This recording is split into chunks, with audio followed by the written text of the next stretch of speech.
Well, Ricardo, what do you think? We're 5 days into corn harvest, day number 15. Blue skies, 65 degrees today. Great. Let's go do it. Let's go do all the acres. I feel energized. We only worked till about 11:30 yesterday, so we're fine, right, Cole? That's right. We're gonna have to work till 2:30 in the morning today to make up for it. Down here at Uncle Orlyn's farm today, we got it all outlined last night. So we got all the end rows off on that end, the back end, this end. So now it's just back and forth. We got about 75 acres left here.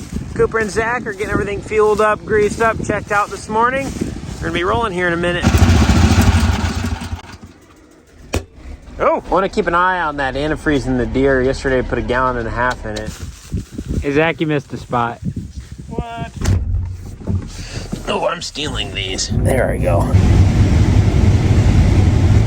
We've been running into some capacity issues with the combine. We'll get in that 3,000 bushels an hour on the live reading, and just in random spots throughout the field, doesn't do it all the time, we'll just be dumping corn out the back, and we don't know what's going on. So Cooper and I made some adjustments. And I feel like it's about as good as we can get it. I don't really know what else to do. Now we're taking our first load of the day. The new driveway that we made last year is coming in nice right now. It's working good. Plenty of room to get the semis out. We're not dipping off into the ditch on the other side. Just like we like. Hey, good girl.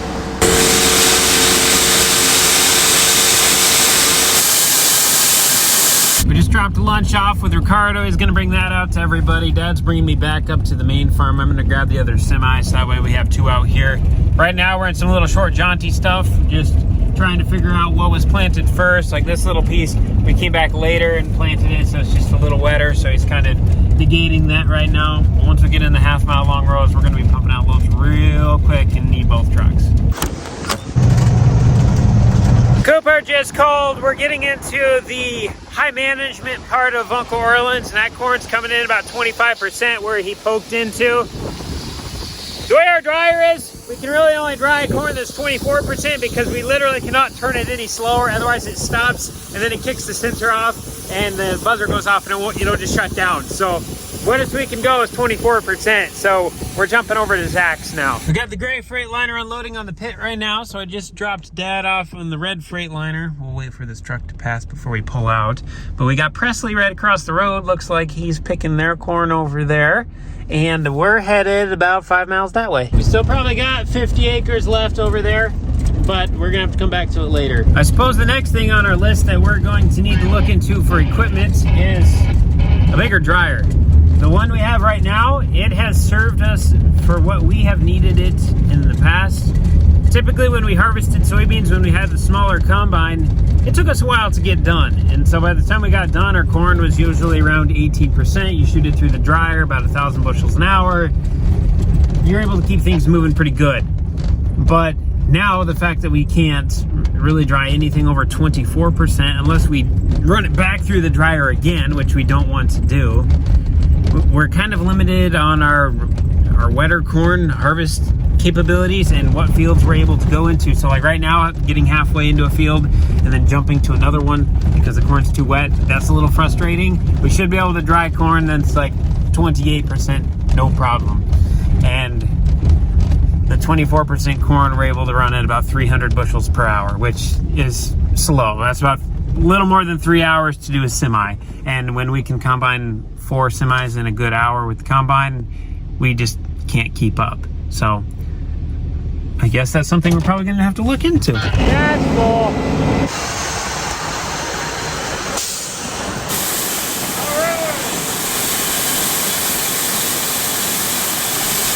We're gonna let Dad dump that semi, and I'm going to take this one. We really need 2 drivers right now because we're not gonna be able to keep up.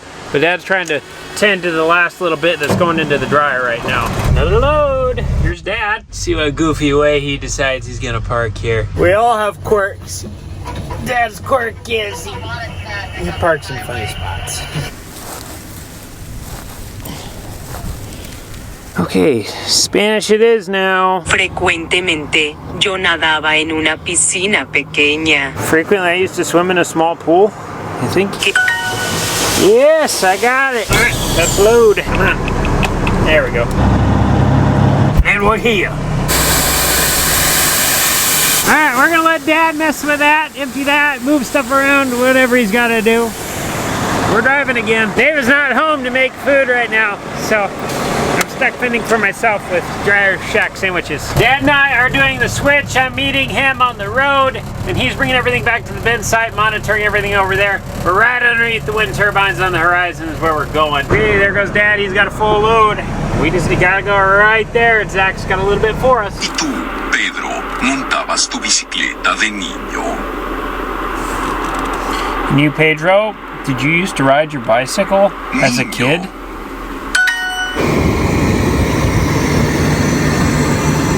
We got the Franco Evolution head on today. Well, I guess we got all fall. Things are running smoothly. We're having some feeding issues with this particular number. I know for a fact if we would take these Devastators off, which I want to keep them on, as much as I want to keep them on, it'd make life a lot easier if we could take them off. Just with the brackets that are on them right now, they're not designed for this head, so we can't get the head low enough when the head's rolled all the way back. So if we had the head rolled back, that would help our feeding issues a lot more. But we're getting along, we're moving. Going 3.7. Seems like this morning with maybe a little more dew on the stalks and a little colder, it's feeding better, because yesterday I was running 1.5 miles an hour. But that's just, I know a lot of people have been fighting this year. You can see how much trash is on these stalks and how much trash we're pulling in. I got my head maxed out at 700, and there's just not much you can do.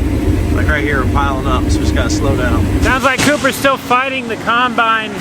In the one hybrid of corn, he can go 5 miles an hour, and the other one, he can barely do 2.5. And he's just crawling. Not too much fun.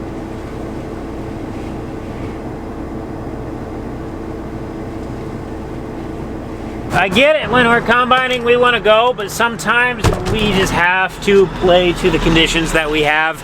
And you always look at the neighbor who's doing 6,000 bushels an hour, or so they say, and you feel like you should be doing that, and the problem is your equipment. You need the newer head, you need the newer combine. No, that's not the case.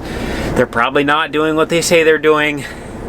If they are, great, but that's not your farm, so that's not solving your problems. So you just have to work with the equipment you have and be an operator, adjust the machine, fix what needs to be fixed, you know, get out, make sure stuff's working the way it's supposed to be, and go from there, because that's really all we can do. We have to work with the tools that we have. Looking at the map of the field, there we go. This is all the different hybrids we have here. So the red and the blue are one, and then the green and the yellow are a different one. Cooper was going over here, and he was running real slow. So I decided to come over here, and this seems like it's running a lot better. Oh, we got dryer corn up above here, maybe 1,000 bushels. I want to transfer it over to the dryer. Whoa.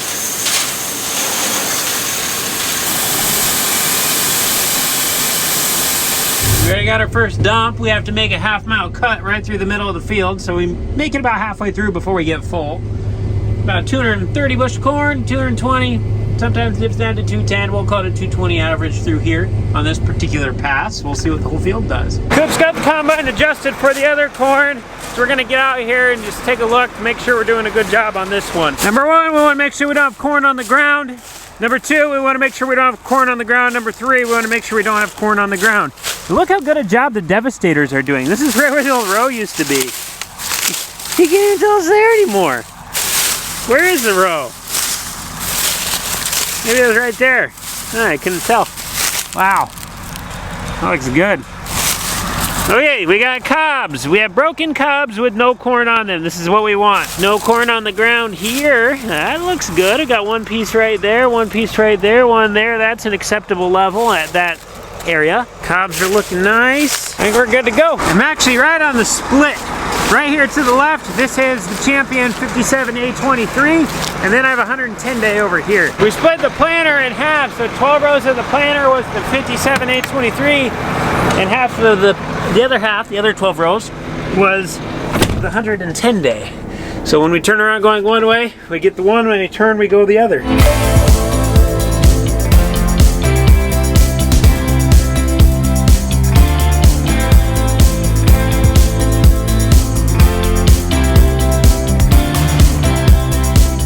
Looks like there's about to be a tussle here. We got the neighbors right across from us. Got a combine sitting there. There's one going in the field. I have no idea who that is. There was like 3 semis lined up here. Cab supper tonight. We have a burrito. Got some red salsa and some green salsa. Definitely a lot of leaves on this corn. There's a lot more trash coming into the head. I am going slower in spots, especially when I go downhill. Otherwise it'll start to pile up there in the middle. For whatever reason, it's just dry enough and at the right angle. And why do you keep beeping at me? Since we can't hydraulically tilt fore aft our feeder house, we have to do it by bolt. And so that's kind of a little bit limiting factor here on how fast we're able to go when we go down a hill. We either have the head set at the right angle when we're on flat or when we're going up a hill, or we have it set wrong for going flat or up a hill, and then it's right going down a hill. You gotta kind of find a middle ground. Our next combine is for sure having the hydraulic fore and aft on it, because then we wouldn't have to worry about that. We'll test another thing of corn, of dry corn. About 16.5 to 17% moisture. So close, so do we, don't, I don't know.